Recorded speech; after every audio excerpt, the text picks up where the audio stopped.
After listening to all of this, I am so angry. I cannot believe the incredible failure of our federal government and to the American people. And also to the Border Patrol agents, ICE agents, the jobs that they do and how incredibly difficult their jobs are based on the failed policies that they are forced to operate under. It is absurd. I live in Georgia. My state is not a border state, but let me inform you of some of the things that we're dealing with. Here in Georgia, fentanyl-involved deaths has increased by over 230% since Biden has taken office. In my district alone, we have had fentanyl-involved deaths increase by over 350%. I can tell you right now, the policies do not work. And we are sick and tired of our young people dying, our emergency responders getting poisoned by fentanyl. This is unacceptable. Chief Ortiz, are you aware that there was an explosive device found by Border Patrol agents on January 17th in an area called No Man's Land, and there's surveillance of who put it there? And guess what? It wasn't Americans, it was cartels. Are you aware of that? Thank you, Congresswoman, and good to see you again.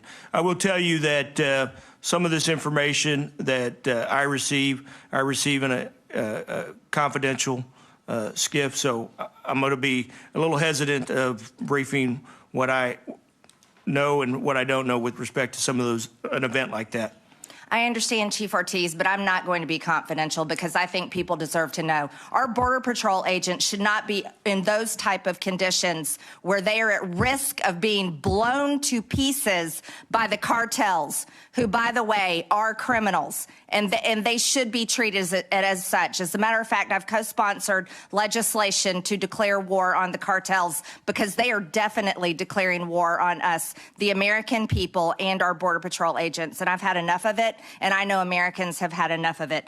Mr. Kagan, are you aware of such explosive device being found by Border Patrol agents? I am not. Mr. Kagan, since you have to deal greatly in all the horrific drugs that are poisoning Americans every day, let's talk about kids for a little bit. We were just told this morning that kids aged 13 to 17 are being recruited by the cartels, dangerous cartels, even MS-13, and they are being used to smuggle drugs, traffic drugs into our country, having it taped across their bodies. They're also recruited because many of them have U.S. citizenship because they've come in our country, and they're used to drive and smuggle humans and drugs back and forth across our border. Can you elaborate on that? Thank you, and good to see you as well. The cartels are very good, and transnational criminal organizations are very good at going after vulnerable populations. You see that with the immigrants that are coming up. You see that with, as you're talking about, kids. This is something that has gone on for a long time. I worked in Mexico for 4 years.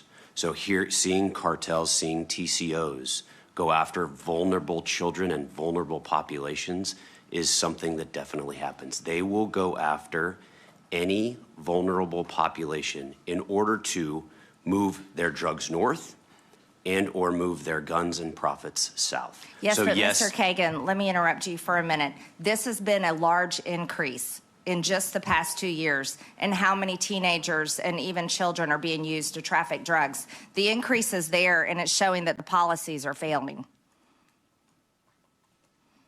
I'm sorry, ma'am, I didn't catch the question. I said there's been a large increase in children being used trafficking drugs into our country and being recruited by gangs, and it's just happened in the past few years, and the policies are failing. So what change needs to be made? I don't have data on the increase in children being used. My time that I'm speaking about goes all the way back into 2007 to 2010 when I was in New Mexico. So I don't have any comment on increase or decrease. So that's not, as an investigative arm of DHS, not here to focus on. Well, I can tell you right now, I have the statistics.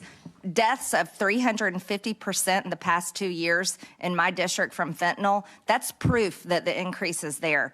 And we are devastated. Sorry, by it. I didn't mean to be disingenuous. There is definitely increase in fentanyl coming here. There's definitely, we all have seen the increase in death in children. I was just on a panel a few months ago sitting next to 3 parents who had lost their children. It's the hardest time that I've ever had to testify in my entire life. Then I think, you know what I think, you guys, and I'm going to be really honest with everyone, I could care less about politics at this point. All I care about is policies put in place that allow our great men and women to do their job to secure our country. And our country is not safe, and our people are being poisoned by fentanyl every single day. I cannot believe it's the #1 cause of death of people from ages 18 to 45. That is unacceptable. And I think that we need to all be honest, and who cares about who our boss is and who cares about who's in office? We need to be honest and forthcoming about the changes that need to be made to secure our country, because America is all of our home. No, it doesn't matter about Republican,